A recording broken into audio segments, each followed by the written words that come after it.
how much do our spending habits reflect us, reflect our beliefs? And I'm not just talking about how much money we spend, but where we spend it and what we spend it on. What does it say about me as to where I buy groceries and how many groceries I get? What does it say about me in terms of what movies I buy tickets for? Or where I buy my clothes from?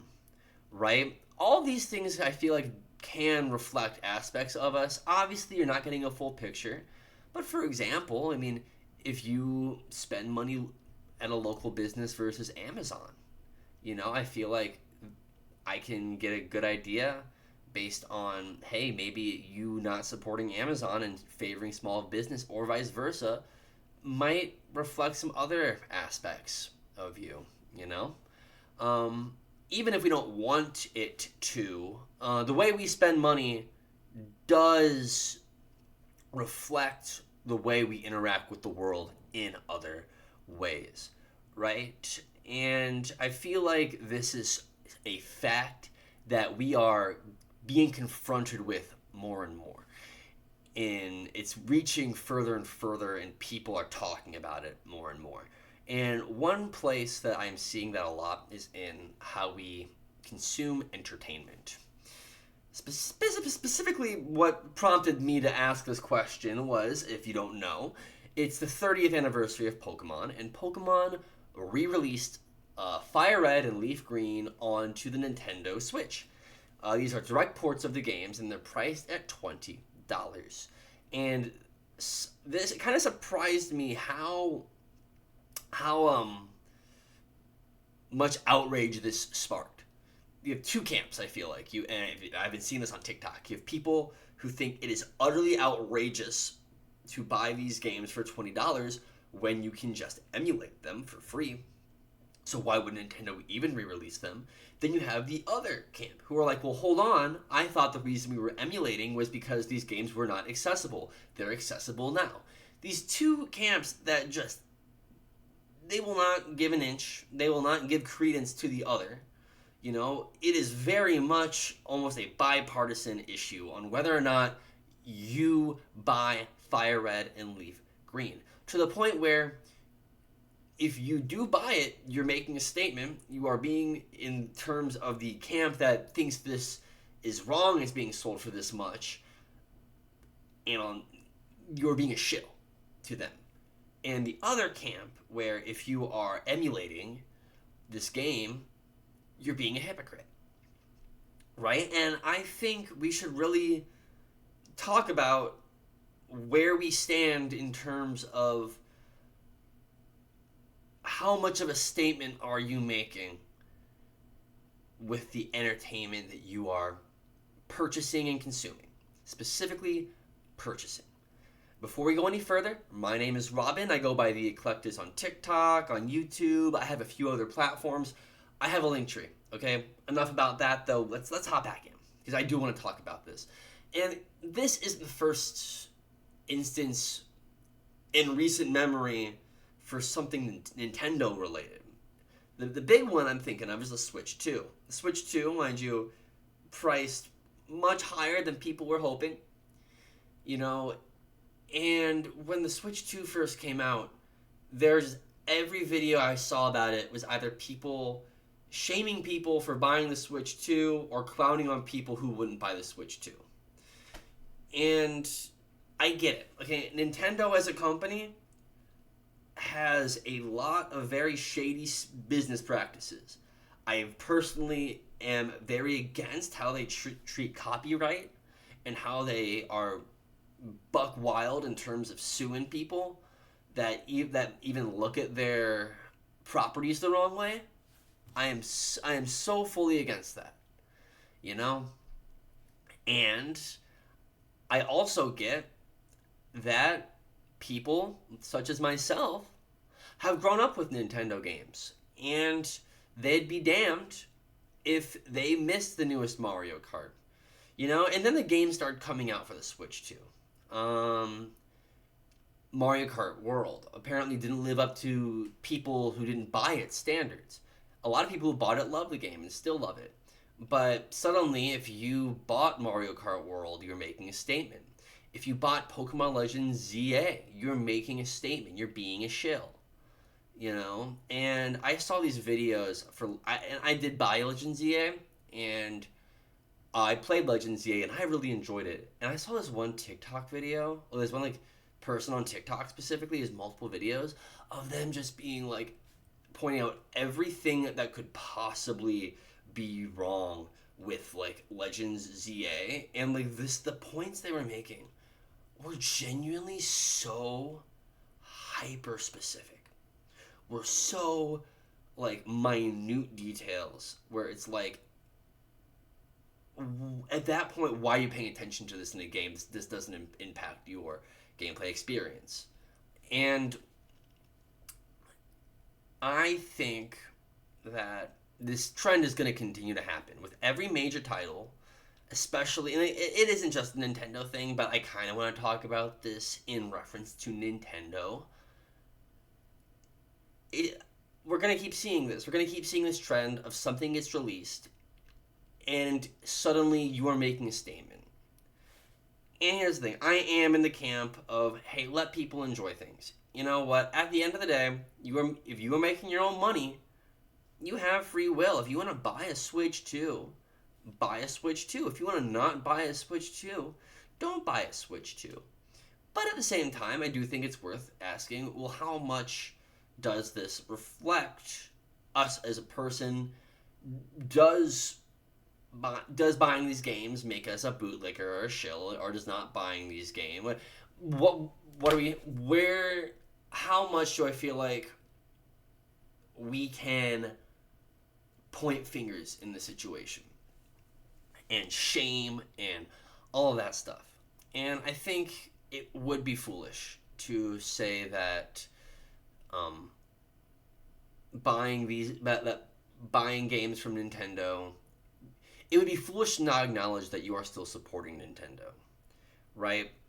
And Nintendo does engage in some shitty business practices. So yes, it can be pointed out that you are financially supporting people who have done some really shady stuff just because you want some entertainment. That can be stated. I would be remiss for not saying that. But it does get to a point where people are still going to buy it. If it's not you, someone else will, clearly, and the sales numbers have been good. And that's one thing I've noticed too, is I feel like the amount of people I've vocally seen just shame and dog on the Switch 2 is not reflected in the sales numbers I have seen for the Switch 2 and for its games and for Pokemon Legends ZA. You know? And I don't think that voting with the dollar is a myth per se. Boycotts have worked. Boycotts have worked well before, you know? But this isn't the same thing as boycotting a company for racist business practices or boycotting a company for discrimination, you know? Instead, you're boycotting the Pokemon game because it doesn't have as many features as you would like. You're boycotting the Switch 2 because you feel like it's not a viable upgrade for the Switch 1 for the price they're asking for it. You know? It's different. And I feel like in this case, voting with the dollar is kind of a myth for this specific instance. Again, boycotts do work, but you're not boycotting a company for racist advertising or for civil rights. You're boycotting it because you want more stuff in your game, you know? And I think, yes, if a game and a company continuously doesn't live up to your standards, or even, hell, doesn't live up to your standards once, talk about it. Talk about it and discuss it. But your standards are different from other people's. Again, there are people who hated Legends ZA, Pokemon Legends ZA. I loved it. I had a really good time with it. I remember playing through the campaign. I was talking to my sister, and I was like, that's some of the most fun I've had in a Pokemon game in a while. Yeah, sure, it's not for everybody. But we live in such individualistic time in terms of how we perceive media, where if it's not good for me, everyone must hate it, which obviously isn't true, and obviously me saying it sounds stupid. And yes, putting words to it does make it sound stupid, but it doesn't change the fact that people who don't actively try to put words to this kind of thing are going to engage in behavior like that. So, listen, if you don't want to buy Fire Red Leaf Green, good for you. If you do want to buy it, good for you. It doesn't really impact me because let's face it, Pokemon is going to do produce subpar games. They are. They're going to produce ports and they're going to demand money. Which, first of all, I do think there have been. And I'm not saying a lot of the people who have been anti Fire Red Leaf Green port, a lot of them have been like, hey, I think $20 is too much. I'd rather it be 15 or 10. There have been some that are like, oh, I emulate this, so why don't they release it for free? If you're like that, you're dumb. I'm sorry. You don't understand how businesses work. There will always be people that disparage these games no matter what. And I think criticism is good. Like, for example, the Pokemon Winds and Waves is not being released till 2027. They're taking more time with it, and the game's looking a lot better than Scarlet and Violet did. So I think the continual criticisms of, oh, Pokemon kind of shoes in a game every once in a while, it's good to discuss. If we don't say anything, then nothing's going to happen.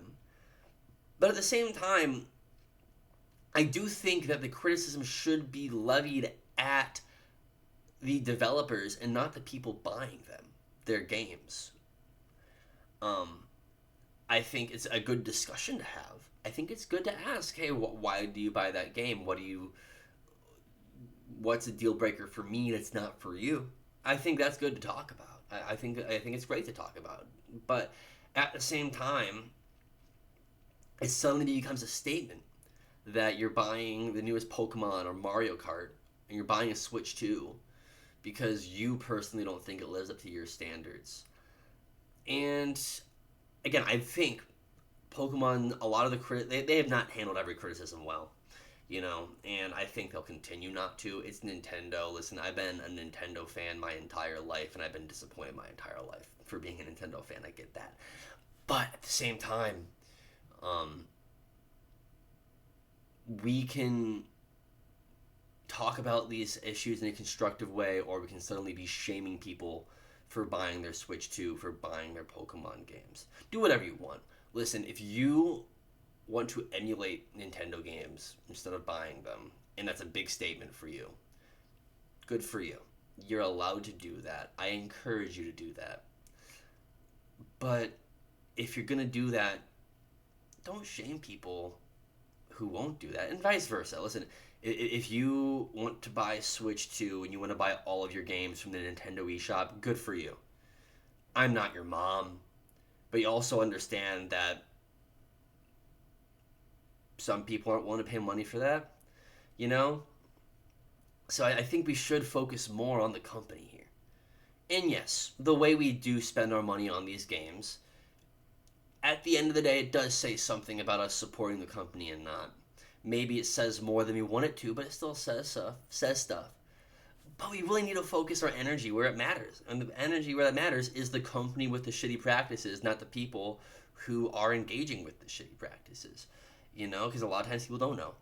Or a lot of times people, it kind of sucks. People don't care sometimes. People don't care sometimes. And I think we should care. I think it'd be better if people cared. But people don't. A lot of people don't care. It's why we have Disney adults, despite the fact that Disney's done shitty stuff. People are chasing that happiness, and I respect that. I still kind of, Harry Potter adults, for example. I'm always like, ugh, like J.K. Rowling's transphobic, but at the same time, J.K. Rowling being transphobic won't make some people less of a Harry Potter fan. We need to levy these criticisms at J.K. Rowling, because if we just start shaming people, they're just going to start biting back. They don't want to change their minds. If you try to get someone to be like, hey, you go to someone, you're like, hey, you're a Pokemon fan, and you're buying the new Pokemon games. If you go to them and you say, hey, shame on you, you're awful, I hate you, their first response isn't going to be, you're so right. Their first response is going to be to defend the company. Maybe go up to them and say, hey, I like Pokemon too, but don't you agree Nintendo's a little greedy? That will get them to a better spot. Maybe they'll be like, yeah, I agree. I'll still buy Pokemon, though. Again, so the TLDR of it really is yes. I think that companies like Nintendo and Disney and people like J.K. Rowling do shitty things and should be called out. I don't think the proper way of going about that, though, is by shaming the fans of the work. But that is just my opinion. What do you think? Again, I get this is a very hot topic, and a lot of people don't see it the way I do, and that is okay. So if you have anything to add, leave it in the comments. Otherwise, take care.